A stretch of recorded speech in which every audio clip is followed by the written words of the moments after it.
Welcome to Jaunty Haunts, the podcast about all things supernatural. After 30 years of keeping a secret, I'm finally ready to share with the world that I see ghosts. Yep, I've been having conversations with the other side while trying to keep up appearances. This podcast is all about getting spooky and connecting with others who might also sense, see, or feel things beyond the ordinary. We'll swap true tales of the seen and unseen, and maybe even laugh about the weird stuff we've experienced. Whether you're a skeptic or a believer, come join me as we explore the paranormal. Let's connect, share, and maybe feel a little less crazy together. Welcome to Jaunty Haunts. Hey listeners, welcome to part 2 of episode 12, my interview with my longtime best friend Shelby. Hopefully you listened to the previous episode where you heard the first part of our interview. Before we pick up where we left off, which was at Shelby talking about her personal experiences on the very haunted Queen Mary, we're going to jump back into where we left off last week, right before Christmas, when I was in person at her house with her family and friends talking about some previous experiences we had. There was one thing the three of us experienced as children that shook us to our core, and none of us had thought of it in probably over 20 years. So again, in lieu of me telling an old personal story all alone, please enjoy us all together, a little drunk, talking about a truly horrifying paranormal experience we had in Shelby's haunted house. Then we'll jump back in with Shelby on the Queen Mary.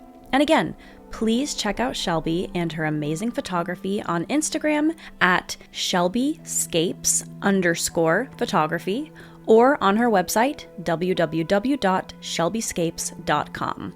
She's got some incredible art and photography to explore, and hey, buy something while you're there. Now, please enjoy the Haunted Star Game story and part 2 of the interview. And Happy New Year! I was like, no, I saw Shelby. That's where the night terror started. Her friends. Once I started, there were times when we had family up, I'd sleep in Shelby's room. There was one time that I would always, to this day, sleep paralysis. No matter what. If I sleep in Shelby's room, something happens. Shelby's room, slept in her room one of the times that we had family up, and she woke up to me wide-eyed, eyes wide open, doing this. Pointing at her closet. Really? She was pointing at her closet. Oh, I'd freak the fuck out. And Shelby was I like, would have murdered my sister. Shayla. What are you doing? I'd be Wake like, up. What are you Leonardo. pointing at? I Say grabbed it like that. I grabbed her hand and I was like, "What are you? I was just what like, are you doing? Like, stop doing that! You're Like that. freaking me out." like that. Well, Wait, were you fucking with her? No, you guys. No. Here's a. If we're getting deep, Let's get deep. do Let's you get deep. remember the night with the stars, where we were playing this game? I think we must have been like 10. In the dark where we would Yes. like show the things Where- about the tag. Yes, Whoa, whoa. Shayla had, 7 years old. Shayla had like glow in the dark You remember playing stars that on one, her dude? ceiling and on the room, and so They're we would so like weird. we would play this game where we would like gather up the stars and like hide them, so when they were in our hands it was pitch black. Yeah. Right. But if you open your hands, Oh my god. yes, Oh my Yes. god. and so like the Whoa. person who was it would start in the closet, Holy shit. and then we'd hear the closet door open, and then we'd see like 2 glowing stars, That's and they would chase us around, and we'd like all take turns. But you Like, never chase got to each be the other? only No, one to be that's in what it. I'm like. I remember the hiding in the So you closet guys would like chase each other and with the lights. Okay, sorry. So go no. ahead. So, go ahead. so like we were playing, and we were like, yeah, like running around, and like the stars were here, and then they'd disappear, and then they'd come up, and then they'd So disappear. you guys would just play that way. just play that way. Okay, like there was. Try to Yeah, scare yeah, the shit out yeah. of each other. And then one night, Shelby was it, and you and I were up on the bed like this. Yeah. Like on the corner, like squeezing each other. And we saw the stars eyes. come up from the God. corner of the door, and then another pair come up in the other corner, and then we were screaming because we were like, and you turned the lights on, and you were like, what, and we were like, We just saw 2 sets of there were eyes. 2 sets of stars glowing, like someone else was. But how playing old were with you? stars. Holy shit. I remember How old that were you? because it wasn't just like it was like Full on Like, scream. we were Bloody like, we were like, murder. You high felt it. Pierce, Yeah. Bloody murder. Oh my god. But you guys were playing in the dark. You were Oh my young. God. It does. No. It does trigger no, a lot of. but there was truly, like, Holy it was shit. like, because there were different colors as well. Like, there were two There- big it was ones, something that a neon indicated orange, there a was- pink, and there were, like, the other two sets were, like, a different set. Like, that, like, someone had Yeah. literally grabbed, because there was, like, Something a pack felt- of them. Something felt like it was just two different sets. And she would go, like, because that's the thing, Fuck, she'd this is have them, recording. and she'd hide them, and she'd go like this, and she'd go like this. Under the door. And Under the so, door. and so then, like, to have in another corner 2 sets of glowing Yeah. eyes just appear and come like that. That's trippy. And then her be next to the lights fast enough to turn them on, so that at the time these eyes were coming towards us and the lights came on, there was nothing there. Right. And her and I she started crying, and Shelby was like, "What? You guys, like, what?" And we were like, there was more. Oh, that's scary. There was more stars. I remember. Yeah. I really How young were thought you? there You was would have two, been there like, was I two, saw some, I saw some. We There was were, two. I think we were in There fourth was two, grade. there was two, and I was like, two. Yeah.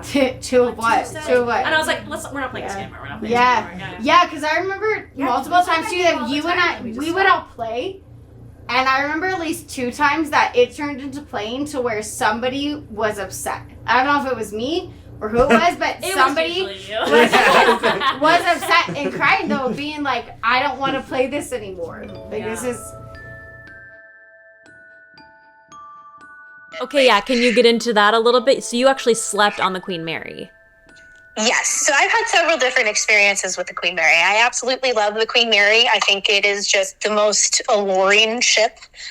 It is sad and tragic, but it's also so beautiful. And it reminds you of the glitz and the glamour back in the day. Yeah. And so there's so many ghost stories on the Queen Mary. The first time that I went on the Queen Mary was actually with my mom and sister when they came to visit. This was probably like 2015. So at the time, when you took the ghost tour, you were still able to go into the first class pool. Ooh. That is where they say that the vortex is. Yes. And so starting off the tour, I was already like, whoa, like I don't remember the last time I felt this much. Wow. I couldn't place it. Whereas you can see a bit more, like there's a man there, there's a woman there, there's this. I feel it more than I see it. Mm-hmm. So basically during the tour, just about everywhere that I chose to stand was the next thing that the tour guide talked about. Wow. And I was like, oh, okay, interesting. And so I didn't know anything about the Queen Mary before going. I just knew that it was an old ship. It was cool. It was supposedly haunted, whatever. So they take us into the room where the first class pool is. And the sheer scale of this thing is just, there's something so unnerving about seeing such a massive hole in the ground. I don't, and it sounds, it's like a swimming pool, but it's so huge and it's so deep and Right. it's completely enclosed, so it's dark in there, and it's got all of the old architecture and things like that. It looks almost kind of like a Roman type of architecture. It's got the marble and the swirls and things like that. My chest immediately, it felt like somebody was just sitting on top of it. And I was like, what is this? Like, I felt like I couldn't get a deep breath. I felt like all the air was taken out of my lungs, and I was like, oh my gosh. And the tour guide was explaining this is where psychic mediums, a lot of different people believe that there is a spiritual vortex and you can feel it. Now, when we went to stay there the last time, this was actually this year, so it was February of 2024. Unfortunately, they had closed that all down for the restoration, so my boyfriend didn't get to see any of it. But we did do the ghost tour, and there's a lot of tragedy surrounding the Queen Mary. One of the more visceral reactions that I had was they take you basically to the bow of the ship, and it's pitch black. Like you've got flashlights and things like that. If you look down over the railing, you could fall a couple stories. I mean, it's just a ship in general. If you're not on the nice, like above decks where the first class people are and things like that, it's a dangerous place. There's a lot of things that could go wrong on a ship. And one of the things that they said was, so the Queen Mary was drafted into World War II. They said that because of her size and her speed, that most likely the U-boats would not be able to hit her. Wow. And Hitler actually offered a $250,000 reward for the U-boat that sunk her, but Jesus. Never did. So she was commissioned for the war. They took out all of the finery and everything like that. They painted the stacks gray, and they called her the Gray Ghost. Right. I remember hearing about it being used in the war, but that's cool. I didn't know it was called the Gray Ghost. And so at one point, they were following a smaller ship that was zigzagging across the way, trying to avoid the German U-boats. And they ended up colliding into the ship, tore it in half. Over 300 people passed. They were not able to stop to rescue the people who were in the water. So some of them died instantly from the impact. Some of them died from drowning. Some of them died from hypothermia. But because they couldn't risk all of the people on the ship, they had to keep going. And so that spot where I told you was just pitch black, the bow of the ship.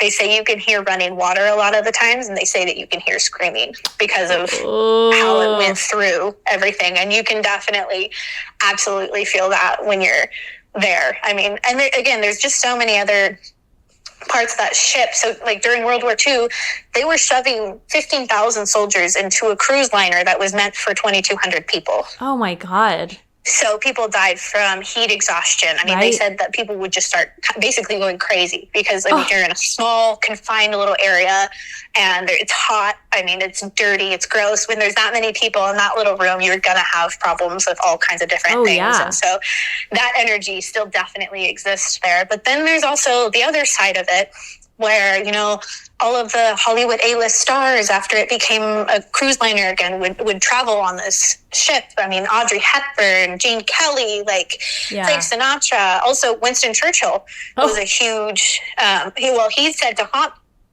the Queen Mary as well. They say really? There's a Churchill suite there, and you can always smell cigars. Oh my God. That's so funny. So, yeah, I mean, it's just, I love it. It's the coolest thing. I mean, it's something that it has all the eerie history, which is kind of cool, but it also has kind of the more like golden age history as well. Staying there was not particularly spooky. Okay. I've had one little experience. We just stayed in a regular stateroom, very bare bones. It looks like any other regular like ship, I guess, if you've ever been like on a cruise or anything like that. It just looks a little bit more dated. So you have the porthole where you can look out and everything, small little bed, dresser, bathroom, all of that. And it was my boyfriend's birthday, so we celebrated that night. We had a couple glasses of wine, came back to the room, went to sleep. And I was having some strange dreams. And then I had a dream about this woman, and she came and she put her hand on my forehead, like a mother checking if somebody had a fever. And I woke up and I jolted awake from that, and it was 3 a.m. And so I didn't feel anything malicious, anything like that. I feel like maybe she knew that I was intoxicated and was just kind of coming and checking on me. Because it was also the first time that my boyfriend and I had had a drink since like January, like sober January or whatever, dry January. And so I don't know if she was just a little bit concerned for me or what it was. But I woke up, and then Nikki woke up right away, which is crazy because he sleeps like the dead. I mean, nothing can wake this man up. He will have a full conversation with you and have no recollection of it the next day. But he woke up too. So that was interesting. But as far as any actual like super spooky experiences besides the actual like feeling and vibes of it, it's not like we got any sort of EVPs or any photos or anything like that. I was snapping photos during the tour on my phone, but again, you're going through with a group of people. There were some people who were not belligerently drunk, but just obnoxiously drunk, right? Things like that, where it's just not the right environment to attempt to commune with spirits. But if I ever got the chance to just be on the ship with just a crew of people, I would absolutely do it. That's so cool, Shelby. Yeah, it's interesting. You brought up a really good point with that of like, you know, the right environment and kind of way to commune with spirits. And I think we all have like the stereotypical ghost hunter in our mind of like Zach Baggins being like, show your fucking face. Oh God. And like, we all know like that's so disrespectful. And like, you know, before my big bad traumatic event, I used to like to do this too, but there was a way to go about it. And I think you and I started a lot in high school together, of being like, if there's anyone here, if there's anything you want to say, any messages you want to tell, or any request, like, it's just a different kind of energy as opposed to being like, provocative. It's Absolutely. Hi, this is Brian O'Connor. And I'm Michael Duran. Horror fans, it's time to get your fix with Opening Kill, the new podcast where we dissect everything terrifying in the world of horror. From the latest movie news to an in-depth look at a feature film and a peek at chilling horrors to come, we've got you covered. Whether it's gore, suspense, or supernatural thrills, Opening Kill is the ultimate horror deep dive. Listen to Opening Kill on your favorite podcast platform every Thursday, if you dare. Well, it's a respectful curiosity. Yeah. And that's what we have, as opposed to the people who just want to say that they saw a ghost or capture it or whatever else it might be. And like I said, capturing a ghost was so exciting. It was absolutely validating to have photo proof of something. And it was really cool to be able to do that. But on a more human level, like, these were people who walked this earth at some point. And just like every other person, sometimes you connect with them and sometimes you don't. Sometimes these spirits, they're not interested in you at all. right. You don't have the right energy. You don't have the right vibes. You don't have anything to offer them. Yeah. Whereas some people or spirits are just looking for the connection, and they can feel that you are open or capable of communicating with them, and they'll step up. But again, it's all in the environment and things like that. Like, they're not going to show themselves to a group of tourists unless it's a very active, very intrigued spirit. And so it's hard to tell the difference when you're on tours and stuff like that too, because everybody wants to feel something. Yeah. Everybody wants to go, oh, what was that? I felt something on my shoulder. Oh, what was that cold breeze? And it's like, you're in a drafty old room. Like, that was a breeze. That's what it was. Very well said. Yeah, there's a time and a place for those things. And still, take the ghost tours. Be interested in all of that. Maybe you will experience something on it. Like, no, I'm not saying that those are bad. I'm not saying that you shouldn't do them. Like, at the very least, you learn some history about the place, and you gain a little bit more respect for where it's been and what it's been through. Right. But again, for the people who go on ghost tours and like, well, I didn't see anything. Like, well, yeah, probably not. Most likely not. Yeah, all of that. Very well said. Beautifully said, Shelby. There's one more ghost story question I had. Ghost hunting question I had. God, I can't speak. Ghost hunting story question I had, which I might be mixing up with someone else, but I thought it was you. And there's an area called the Pope Estates and the Baldwin Estates in Tahoe. And was there an occasion where you were ghost hunting there and you got scratched? I got scratched after that. Okay. So, yes, that was once again with Michael and a group of people that were interested in going ghost hunting. And it was the Valhalla area, Camp Richardson area, and all of that, where all the old little touristy area are. But like at night, it's all closed up, so you can really just walk around the premises. You can't go inside, anything like that. And so, yeah, we went and we were just doing the typical EVPs, things like that. Once again, group was too loud for me, so I ventured off on my own. Unfortunately, I don't have a recollection of what all the different buildings were, but I came around the front of the building closest to the lake, and I was asking it some question, and I actually physically with my own ears heard it answer and reply to me. And I think they just said a simple yes. And I actually did get that in the recording of the EVPs. We also, we lit a candle, and we were asking questions, and it was responding. To the flame? Mm-hmm. Ooh. So that was kind of cool. It was in this enclosed little hallway type thing. It was still outdoors, but there was like wooden slats. So it was I know very exactly closed off. what you're talking about. That that always gave me the willies, that area. Yeah. Yes, and so there was a couple different things. I mean, there was one specific presence that we felt that we did not appreciate. Yeah. One of our friends that was there, she turned around and she's like, in her words, sorry everybody, she's like, I feel like this motherfucker was racist as hell. And I was like, oh, I didn't even think about that. Like, we're with a mixed group of people of different origins. And you know, back in the 1920s, of course, like they would have looked at this woman as the black help woman who was, you know, the help, the servants. What are you doing in this corner? Like, why are you here? And I never really anticipated that being something that you would run into in ghost hunting. I mean, call it naivete or anything like that. But I was like, okay. I said, you know, if you're not comfortable or anything like that, like we can go. And she's like, no, like my friend's going to go back with me to the car. You guys stay here. If we get too freaked out, we'll call you and tell you to come back. Okay, cool. We really didn't linger much longer after that. We weren't getting much more activity after that. It felt like everything just went blank. It went stagnant. Like none of the energy just stopped. That's the only way I can put it. Interesting. It went from everything feels like it's pulling. Everything feels like you can go to a specific spot and feel something. And then once she said that, the energy just kind of died. Wow. And so walking back to the car with the rest of the group, I did my little, hey, nobody follow us. Nobody have anything to do with us. Like, you know, leave us alone, basically. Right. We got back into the car, listened to the EVPs over the speakers in the car, found that little one that I had gotten.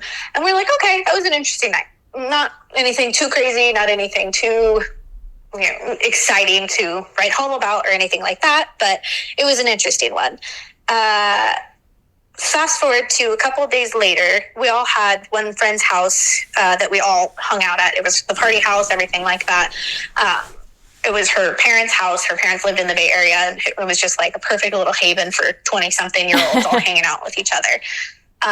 And so once again, Michael and our other friend, they were at the house one day and they said they started hearing noises, they started feeling this, they started doing that. And I'm like, okay guys, like I think you're a little freaked out from our little adventure. Like it's okay. Like, you know, just tell it to go away or whatever, like if you feel uncomfortable. And then my friend who lived in the house said she started having these weird dreams and seeing this like weird shadow thing and all of that stuff. And so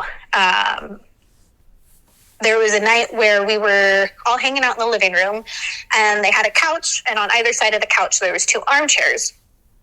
And so my friend was, it was so specific. My friend was painting my nails and I was sitting on my boyfriend's lap. So I'd go back and forth between coats. I would sit on my boyfriend and then I would do that. And at some point in me going back and forth, I looked down and there was scratches at my arm. Oh. At no point, like I said, I was literally going back and forth from like a chair to a couch. I would have bumped into something, felt it, like somebody would have seen it happen. Yeah. And I looked down and they were just there. I did not feel it happen, but they were fresh, like raw, pinky red kind of scratches. Oh. And I was like, oh, this motherfucker wants to get violent now. Yeah. So at that point, we called a meditation circle. We grounded everybody. We cleansed as much as we can and as much as we knew how to do at the time. Right. But there was 5 of us, so luckily it worked. It's not, at that point, like, it wasn't like we were, like, saging or doing anything like that. But, yeah, at that point, we definitely, like, it was undeniably happening, and this thing was not leaving anybody alone when they were telling it to leave them alone on their own. Whoa. But I think it was because there was 5 or 6 of us, and we all just threw our energy into it and said, get the hell out. I think we were able to banish it. Because there weren't any problems after that, luckily. Wow. So do you think that it was like a spirit from that area that followed her home after she made that remark? I believe so, because she walked to the car without me doing my usual leave us alone speech. Right.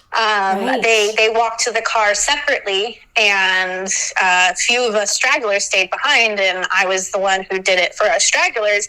And I didn't even think that, oh, these people are in the car. They're not, I don't know, under the bubble of energy protection, however you want to put it, whatever you want to believe in. They were not present for that point of the night. And so, and it only happened, it was in succession right after that night. We had never had problems really with that house before. Again, I'd been staying there for months and months, like, and I'd stayed the night there. I had been there alone. Like, it was the house that everybody came to. It was like just the communal, fun, amazing spot. And You just had a follower come home with you after ghost hunting. Yeah. So that's the only explanation that I can give, is that something attached, and it probably had attached to her. Yeah. Because it was a racist motherfucker. Mm-hmm. But again, yeah, wasn't even something that was really on my radar, as I naively just didn't even think about, how is this, the old spirit with these old ideals and things like that, going to react to somebody? Yeah. Who's not white. Yeah. And it was just very... It's infuriating to think that, like, people to this day feel that way, and you just want to punch them in the face. But I know. It's just like, okay, the spirit from the 1900s. Yeah, I guess that makes a little bit more sense. Yeah. Yeah, the racism continuing, Jesus. Speaking of that, it made me think of when you came out to visit me in New York and you stayed in my apartment, and you can also attest to sort of that similar feeling in the basement, of that feeling of like, number one, kind of aggression, and also like, what are you doing here? You don't belong, as like kind of like poor people. You know what I mean? Like, can you explain what you felt in my building at all, or if you did? Yeah, well, specifically when we were in the music room. Yes. And I think you had gone to the bathroom. I would have been left alone for some reason. And you had told me about it a little bit, but I was like, okay, no, like it feels like somebody is watching me in a disapproving way. Yes. Like in like a, playing music, like, you think you can play piano, or like you think you can, you think you're good enough to do this, or to be like singing in my halls, that type of thing. Just like a judgmental bitch man ghost.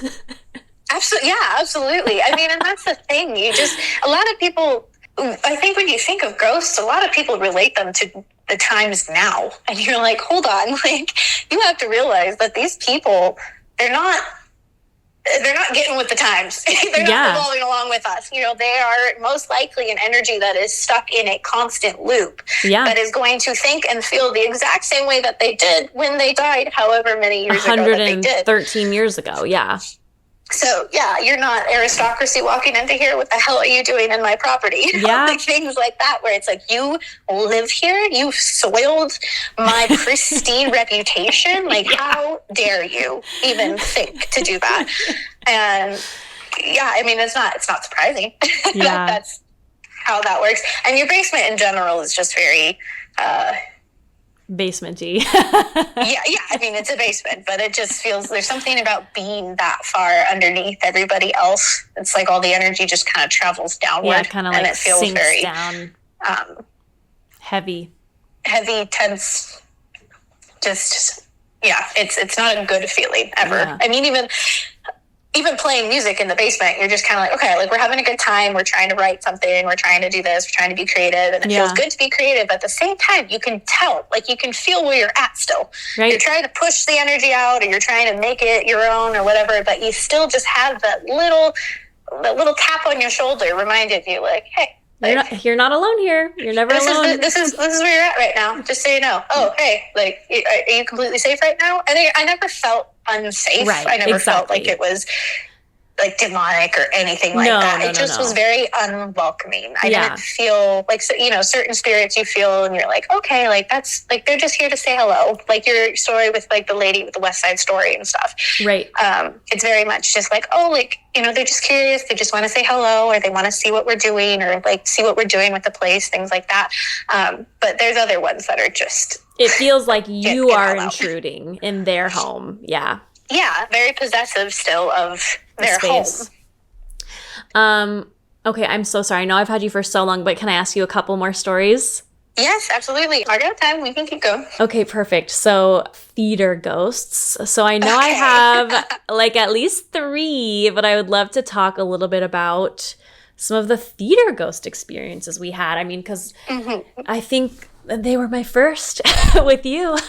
We're in this in our theater that we grew up in, and so specifically, I mean, we've got some pretty juicy ones, but I think the first one, which seems kind of tricky because it was kind of foggy how it exists in my mind, so I'm going to start telling it, Okay. And you just interrupt me / add on if I'm forgetting something. So it was summer before freshman year. We were coming from 8th grade into 9th grade, and we had just done a production of Beauty and the Beast, like with a children's theater, and we were really close with the theater instructor and her children, and they had keys to the theater, and so we went in to hang out with the two of them, these two brothers.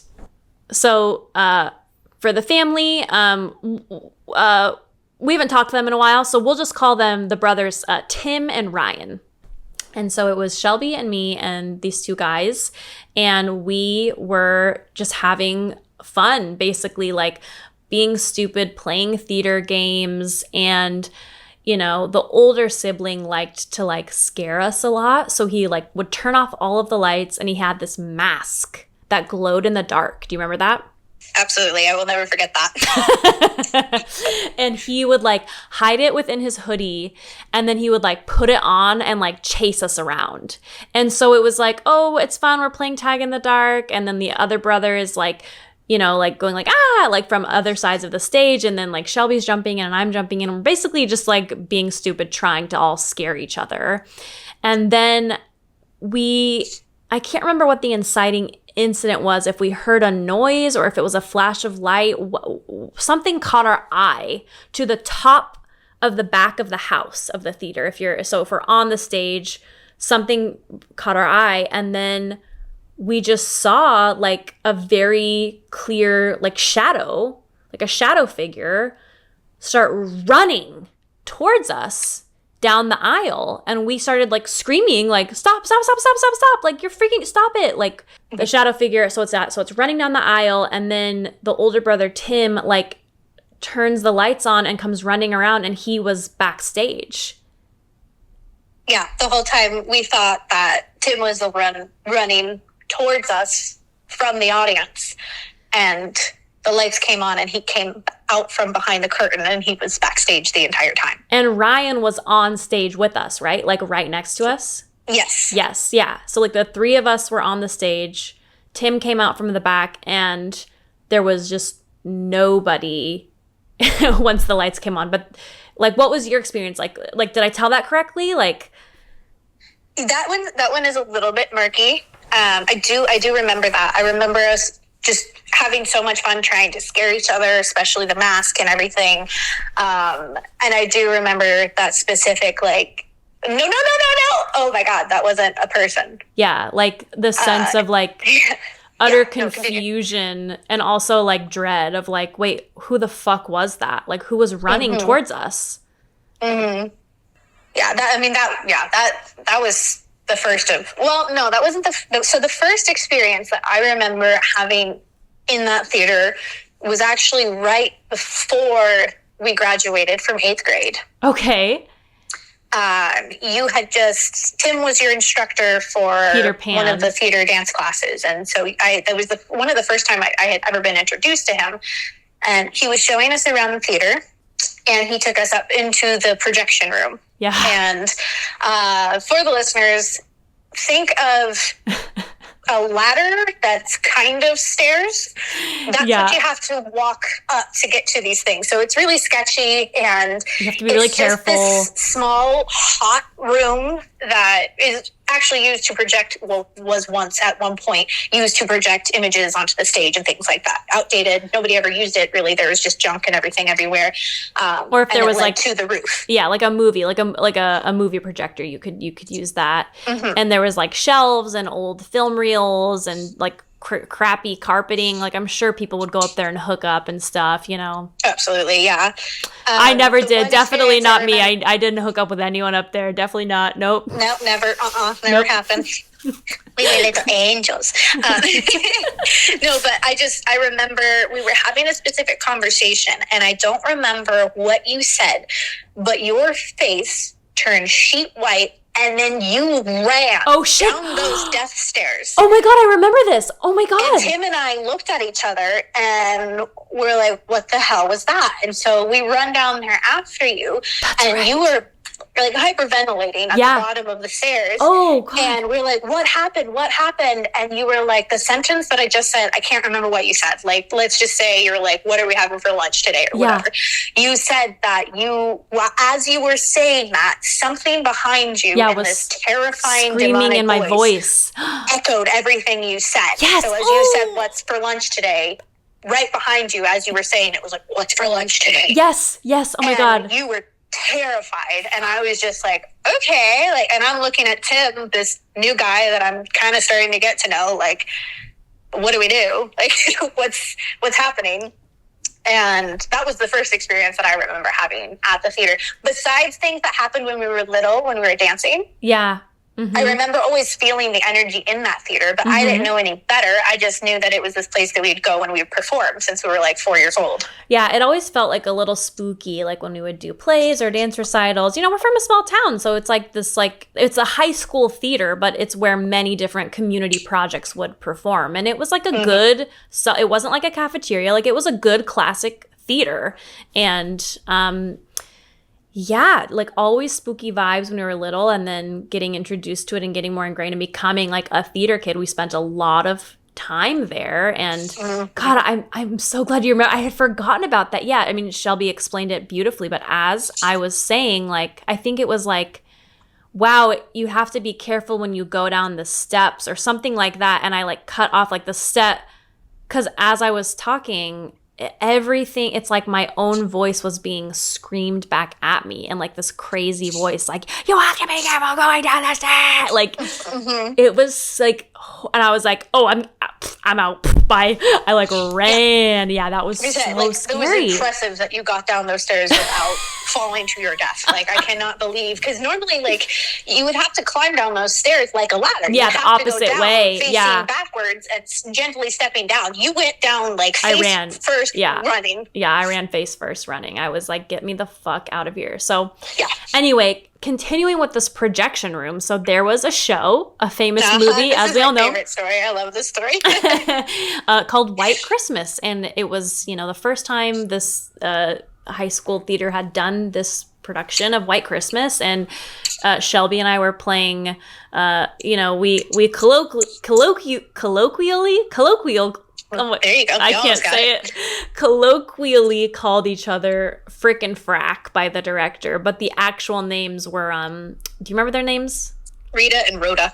Go look at you. Good, you go, girl. Yeah, we played Rita and Rhoda, and we were sophomores. Or were we freshmen? No, we were sophomores. Yeah. No, sophomore. And there's like a scene where, if you know the show, you know there's the best things happen while you're dancing scene, where the two leads are like getting cute and doing this little dancey dance, and the rest of us are kind of in this faux nightclub. And so it was Shelby and I, and also, I'm going to give him a different name as well, sorry. And also, we'll call him Matt. Was a character, a person we went to school with. We'll just call him Matt. And the three of us looked, hold on, I'm telling this poorly. So the three of us are there, you, me, and Matt. We're on the stage, we're in the scene, and... So you're remembering the scene differently than I am. Okay, you go. Well, let me finish mine, and then you tell it then, okay? So in my memory, we're all around this table, and then Matt looks up towards the projection room, and then I see Shelby look up towards the projection room, and then I'm like, what's going on? Like, we're professionals, stay in the scene. And then I look up and I see it too, and there's like a man in like it looks like a person in like a hood, like a hooded person in the projection room. And for me, it's scary because, like, is this supernatural? Is this, like, an active shooter? Like, what the hell is this? And I'm like... Not only that, but he was illuminated from the back as if the door to the roof was open. So it wasn't just like we were seeing this dark figure. It was a full silhouette of a hooded figure that was backlit by the sunshine from the roof. I think that's why it caught our attention, because it wasn't just...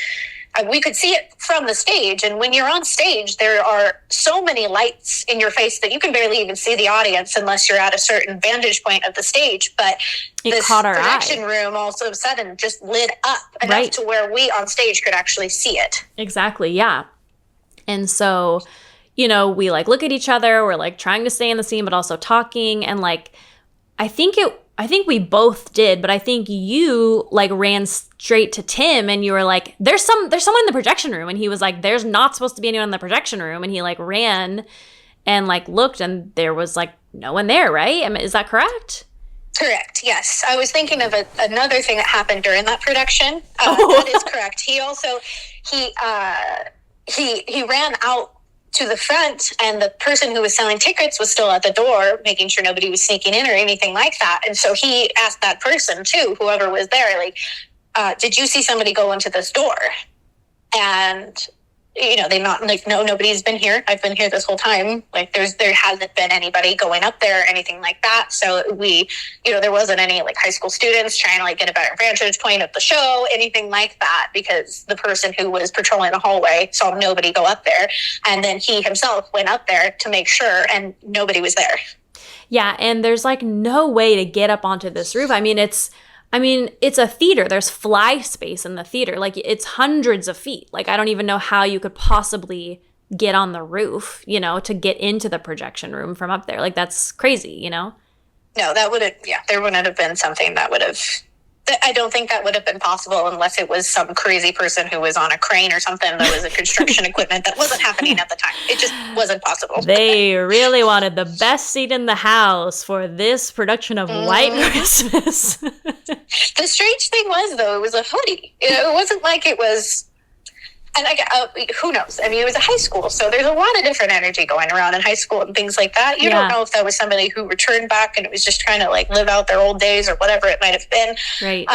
I think a lot of the times the energies or the spirits that we saw, especially in the theater, was residual. I don't think there was a ton of like, oh, that's Frank or that's Jim. You know, it was a lot of the times it was just residual energy because there's constantly heightened energy from these shows, these plays, the emotions that you are eliciting through yourself and the audience. I mean, it's a whirlwind of energy that can bring up a lot of spiritual things. Absolutely. Beautifully said. Okay, wait, what's the other thing you were thinking of from White Christmas? There was a moment in the show where Matt was supposed to call blackout. And for those non-theater people, a blackout is just exactly what it sounds like. You black out the whole theater. Everything goes black. And in the show, they're actually doing a production. So he's calling for a blackout, but it's not actually supposed to happen in the show. Well, whoever was feeling a little feisty that day in the spiritual world decided to black out the entire theater. That's right. And so the whole tech booth went dead. All the lights went off. Like, literally, the whole production just stopped. And we're all on stage going, what the hell was that? Yeah. We thought, somebody screwed up. Somebody tripped over something. At the same time, one of our techs backstage had a microphone just smacked out of his hand. Oh, that's right. Oh, my God, Juice. Mm-hmm. Yeah, the microphone went out of his hand. It flew out of his hand. Yeah. Oh my God! So I don't know what it was about that production specifically. I mean, again, we had other experiences in that theater, but for some reason, during an active show, White Christmas was the one where those spirits just were having a heyday. I don't know what it was. But, yeah. Oh my God, I've forgotten about that one too. That's a great one. Oh my gosh. Okay, I think it's just bringing up more, but there was one night, I don't know if I'm sure you remember this one because it was fucking weird. It was during tech for, I think, Arsenic and Old Lace. Mm-hmm. And like, it was late. Like, I'm talking like 1:45 a.m. late. Oh, geez. We were in Hell Week. We were in tech and we were like, I don't remember if we were waiting to get picked up or if Tim was going to take us home, but we were waiting and it was like, you, me, Tim, Ryan, Matt, and like Nick and David, I think. Mm-hmm. Maybe not David. Like there was like 4 or 5 of us, and there was Tim's keys on the stage. Yep, you remember. Okay, great, yeah. Mm-hmm. And we were like talking about ghost stuff and getting spooky and getting creepy. And I don't remember like what set it off or what started exactly, but the keys fucking moved. Like we were like, do it, move it. Like we were like provoking the spirit. And the keys moved like 2 feet, like far. No, they launched off of the stage. Oh, they flew into the audience? I just remember seeing them like woof. Yeah, no, they moved. They like. So I remember. I don't think it was during tech. Actually, I think it was one of the nights that we had a movie night there. Because remember, they used to set up this TV on the edge of the stage, and our director used to show us like old movies, things like that, like old theater productions, things like that. And so we had that set up, and we're all just hanging out one night, and that's like, yeah. I just remember like the keys were on the side of the TV. And we were all talking about it, and then the keys just went flying across, like, the aisle there. Yeah. And then the body. We were all sitting there moving on. The dragging, right? Yeah. Yes, okay, go, you go. So we're all sitting there trying to watch a movie, and, like, nobody's really paying attention to the movie. Some people are hanging out. Some people are I'm just making out. With my boyfriend. Yeah, everybody's doing their own thing. Nobody's really paying attention to the movie. And all of a sudden, I think it was Ryan that noticed it first, and he kind of turned his head, and then I turned my head. And basically, it just sounded like something very heavy was being dragged across the other aisle on our right. And we all started looking at each other. Everybody started paying attention at the same time. And it was just this very specific, just... Magic is real. In 1930 San Francisco, a supernatural world exists, hidden within the mundane. Meet Norman P. Blank. Hello. As mundane as they get. I'm a lawyer. Quiet, you. Through a twist of fate, Norman is hurled headfirst into a world of magic, wonder, and danger. Will he survive? Probably not. What? I said quiet. Roll the tape. You can't be pixies. They're not real. Is this real? I was just mugged by pixies. It's Machina. David X Machina. I am Lady Blackfreeze. A pleasure to meet you, Mr. Blank. I'm the Lord of Ash and Shadow. You ever wonder why egg salad is so stinky? No, not it's really. It's pixie farts. That's why. Damn this drink well!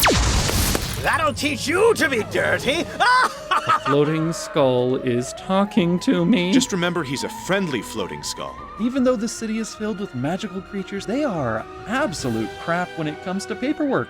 That's where I can help. Join us if you dare for a peek into the occult adventures of Norman P. Blank. And it sounded like something very heavy was being dragged. Yeah. But the thing was, like, we were looking at the aisle right next to us. It's not like our view was obscured in any way, but it was just, the sound was just so obviously right there. Yeah, and everybody started going around looking. We were looking backstage. Is anybody there? Like, what's going on? I said, like, that's not funny. Stop it. Like, I said, like, stop it. That cut it out. Like, I thought it was one of our friends, like, on their hands, like, army crawling, like, dragging their body. Oh, yeah, trying to scare us. Like, we always try to scare each other. And, like, we all were there. We were all accounted for, like, sitting together. And so we were like, wait, who the fuck is that? Like, what is that? Yeah, and that's why when all the boys jumped into action, like, all right, start checking the doors, because we were locked into the theater. It's not like it was open for anybody to come into. Like, the only reason why we had access to this theater was because our director and her sons were there with us after hours, like, late at night. It wasn't like it was, like, an active place where people could just walk in and out as they pleased. Like, we were locked in there, so... Yeah. It was just one of those things where everybody immediately was like, did somebody get in? Did we leave a door open? Like, what's going on? And we never found anything, but we all heard it. Yeah. Yeah. Oh, these are so good. Oh my gosh. Okay. Are there any other specific theater stories or stories that you can think of off the top of your head? No, I think we've pretty much covered it.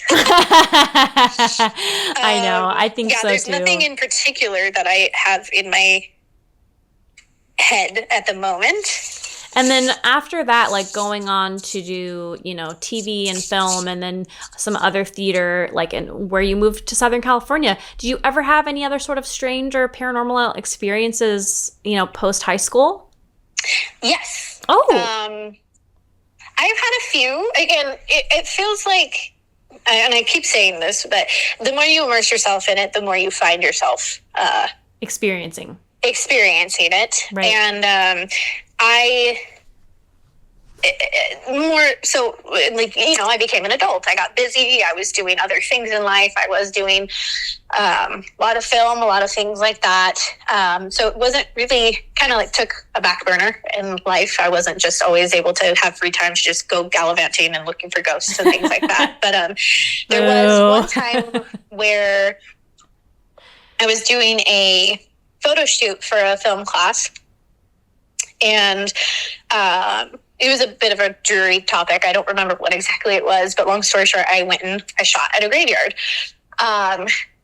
Didn't think anything of it. Was literally there to get my assignment done, moved on, went home. The friend that I had took with me, we walked into my house, and my bedroom was like immediately to the left of the front door. And I saw this person standing in the corner of my room. And I immediately jumped back, and I like shook my head, like, what the hell was that? And she was like, I saw that too. And I was like, okay, thank God. Oh. Like, what the heck was that? And so I was just like, that must have been weird. Like, I was a little freaked out, whatever. I didn't think much of it. And so then little things started happening at the house. Nothing major. Whatever I brought back with me was very mischievous. Oh. And so a lot of the things would be like, there'd be things that would be moved. I would put something down, and I would not be able to find it. Yeah. And one specific, it's kind of a funny story to admit, but at one point in time, I was a bit of a smoker. So I got home that night, and I used to work closing shifts, so I would get home at like 2:30, 3 o'clock in the morning. So smoking weed was my way of, you know, just like mellowing out and trying to get to sleep at a decent hour instead of decompressing until 5:30, 6 o'clock in the morning. But anyway, so I brushed my teeth, and I was getting ready, and then I was like, you know what? No, I think I'm going to smoke. So like I took my retainer out, which is like such a silly, funny thing to like remember. But I took my retainer out, and I was like, okay, I'll just rebrush my teeth after I smoke. And so I put my retainer down. I pack a bowl, whatever. And then I'm like, where the hell did I put the retainer? Like, there's no way that I literally just put it right here. Like, I'm not stoned yet. Like, I'm not, I should know where this thing is at. And I turn around, and I'm like, okay, that's not funny. Give it back. And so specifically on my little bubbler that I had that I was smoking out of, I just hear this tink, like something flicked it, and it just falls over. And I'm like, whoa, like, you know, trying to get this before the water and everything comes out. And I'm like, what the hell? Like, now you're just being mean. I'm just trying to go to bed, you know? Like, and so I turn around, I start cleaning that up. I turn around, and the retainer is right where I thought I left it. Oh my God. And so it was just mischievous. And at that point, I was like, you know what? Like, it's okay, you're funny, whatever, but like, I just don't want anything in my house. Yeah, so no. I smudged, I got rid of it. Like, okay, good. It was a very quick, very simple thing. And that was the Huntington Beach house that I lived in for a while. And then the other paranormal things have been a bit more dream space wise. Yes. And those were like a little bit of the scarier things that were continuously occurring. Okay. There was one time where in a house that I lived in with 2 other people, so it was my boyfriend at the time and a roommate, we were in bed, and there was a knock on the door, and we both like pulled the covers up because we weren't fully clothed, and the roommate that we had at the time drove us crazy, like couldn't stand her, whatever. We're like, oh, what does she want now? So I grab a robe and I tie it up and I walk out into the kitchen, and I'm like, yeah? And she's like, what? And I'm like, you just knocked on the door. What do you want? And she's like, no, I didn't. And I was like, are you sure? She's like, I've been cooking this whole time. I didn't knock on your door. And so I just walked into the bedroom, and I was like, so that wasn't her. Don't know what it was. But yeah, so there's just been very little experiences like that. I haven't had anything reoccurring or very like like, I haven't had anything in a house that I'm like very like aware of or anything like that. Yeah. If that makes any sense. Yeah, it totally makes sense. And I'm glad, I'm happy for you that you haven't had anything remarkably, paranormal happen in that sense. Yeah, and I know there's been little things that my boyfriend now, like every once in a while he'll look at me like, what was that? That are just kind of unexplainable, but they're nothing extraordinary enough to investigate, I guess. Okay, sure. So, yeah. I have two more questions for you then, and if there's a story, great. If not, that's fine. I'm just curious. Do you believe in like aliens and like cryptids and like Bigfoot and those kinds of things? Like, what are your kind of opinions about those kinds of things? Yes, I believe in them. Oh, you do? No, I'm not well versed in them. Sure. Go ahead. Oh, no. What were you can expand on the question. No, I was just going to say like broad scale, like for me, as it might seem kind of hypocritical, like I definitely know and believe in aliens as it comes to like Bigfoots and like Mothman and cryptids and like, like the Lemonheads of New Jersey and like the Jersey Devil and like the Chupacabra. Like there's so many variations where I'm like, I don't not believe them, but I also like, I don't know. You know what I mean? Like, I don't know, man. But like, where do your beliefs fall with cryptids? I'm right about there as well. I think that there's too many similarities across different regions and cultures to have it be completely discounted as true. Sure, absolutely. As far as experiencing anything, I have not had any of those experiences. There are things that I've seen, like videos that I've seen that I was like, whoa, like, again, it's that energy pull where I'm like, okay, that made me feel something. Yeah. I don't know why, but I don't feel like this was a hoax. I don't feel like it was just edited or anything like that. Like there's one that really freaked me out that I saw on a show, and I can't remember what it was. Was it the black-eyed children? Because that shit scares me so bad. No, I do not know about that one. But there's, I don't want to freak you out because I know you love this place as well. But one of my favorite places in the entire world that I spend time every year at is Yosemite. Oh, yeah. We camp usually for a week, if not more. And there was... And there's a huge conspiracy theory about all the different things going on with the national parks and the cave systems. And if you look at the map of people missing versus the cave systems of the national, that's just that would be a whole different hole to dive down to. Oh, and I hope to one day, because that shit is definitely interesting. Oh, absolutely. It's intriguing to say the least.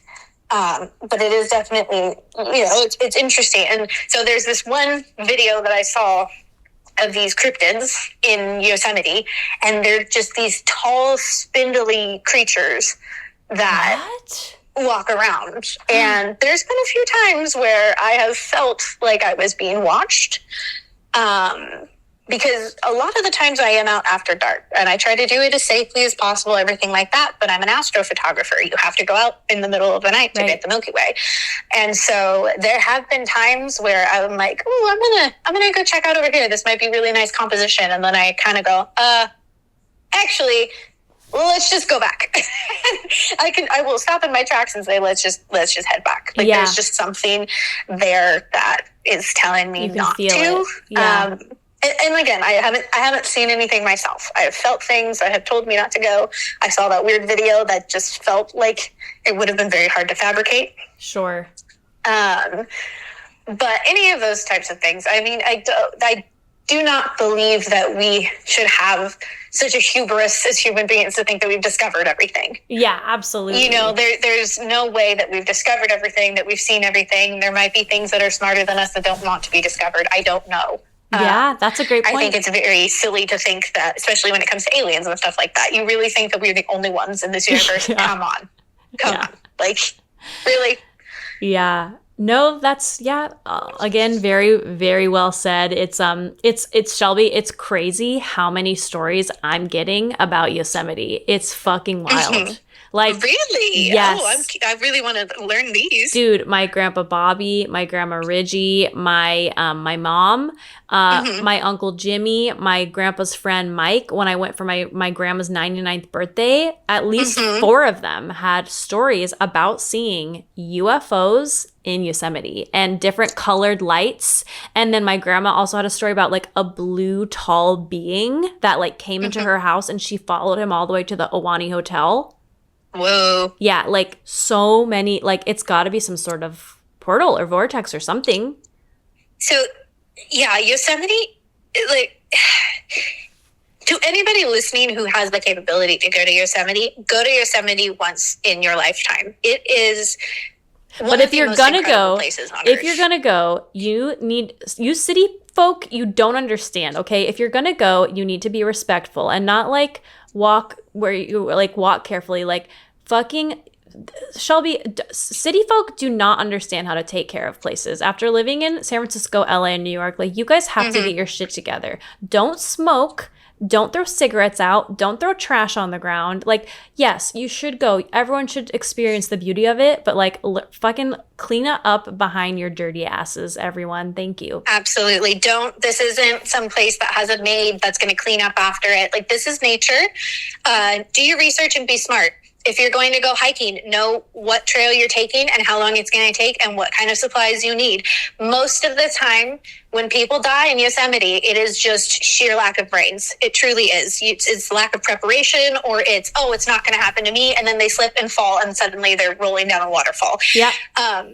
Have a respect for nature and understand where you're going. I mean, that's if you're traveling anywhere. If you're traveling to any sort of national park, in a different country, research the culture, research the way you do things properly, and don't be an asshole about it. Respect where you're going and listen to the people who work and or live there. Listen to the park rangers. Ask them for information. They are there to provide you with information if you need it. So, yes, please, if you do go, marvel in the gorgeous, amazing earth that we live in, because it is one of those places that will remind you just how small we are in this world. Yeah. And the only way to put it is magnificent. I mean, it is just nothing but gorgeous views and beautiful waterfalls and streams and mountains and blue skies, and it's just it's one of the most magical places on Earth. It's like another planet. Yeah, it truly is like something you'll never experience anywhere else in your life. Yeah, it's pretty remarkable. I'm sorry I interrupted you. I just wanted to, before we tell all my 26 followers, I wanted to make sure they know. No, absolutely. I'm completely 100% behind that, because, again, I am one of those people who goes and I enjoy the national parks. I go to a lot of the different places, and I see people who make me so angry that I want to punch them in the face. I literally want to grab them by their collars and scream in their face how stupid they are being and how unrespectful they are. So, no, that's a very big, huge topic for me. Don't apologize for saying that. I'm glad you did. But yeah, that Yosemite stuff, it's interesting. I'm excited to see what else I can get about people's experiences there, because something's going on. Oh yeah, absolutely. I believe that 100%. I mean, there's just, back to the energy thing, there's just a certain amount of things, like feelings that you can get from all of those places. And just like a place that was busy with people and things like that, this place is busy with a different type of energy. Yeah. Thank you so much again to Shelby and to her little sister Shayla for being a part of this week's episodes. I hope you guys have a great new year. And please, I know I always say it, but send in your stories, guys. We're heading into the new year, and I just really want to hear them. It's been such an amazing and incredible journey and experience making this podcast, getting to hear people's unexplainable experiences. It's remarkable, and I have a few more episodes to make in season 1, and I'd love to include you, the listener. So please, if you're up for it, you can send in a voice memo or a written text, or whatever is easiest for you, to our email, which is jauntyhaunts@gmail.com. That's JAUNTYHAUNTS And let's get the ball rolling. Be brave. Start your new year sharing your experiences. It's a safe place, and we really want to hear them. All right, guys. Happy New Year. Bye. Thanks so much for listening. Remember, you are not alone if you've ever heard a bump in the night or caught something out of the corner of your eye. There are countless others who experience things they can't explain. And this podcast is your safe place to listen and share. Also, I want to remind everyone that this show is for entertainment purposes. I am not a professional paranormal investigator. I did not go to school to study this. I can only speak about my first-hand experiences. And with that, I'd love to mark the importance of spiritual inclusion. Your thoughts, ideas, and theories about the other side are welcome. And we know that so much of our common knowledge and perception about the paranormal stems from historical and cultural experiences. So we are open to your knowledge and understanding of things that we may be ignorant about or not fully understand. Let's learn and grow together. Stay spooky, and we'll see you next time. Hey ghoul friends, got a spooky story to share? Well, I want to hear about your haunts. Whether you've seen a ghost or something unexplainable, send your supernatural experiences to us at jauntyhaunts@gmail.com. That's JAUNTYHAUNTS@gmail.com. Or DM us on Instagram at jauntyhauntspod. That's jauntyhaunts.pod. You can also find us on TikTok and YouTube under Jaunty Haunts Podcast. I want to hear from you.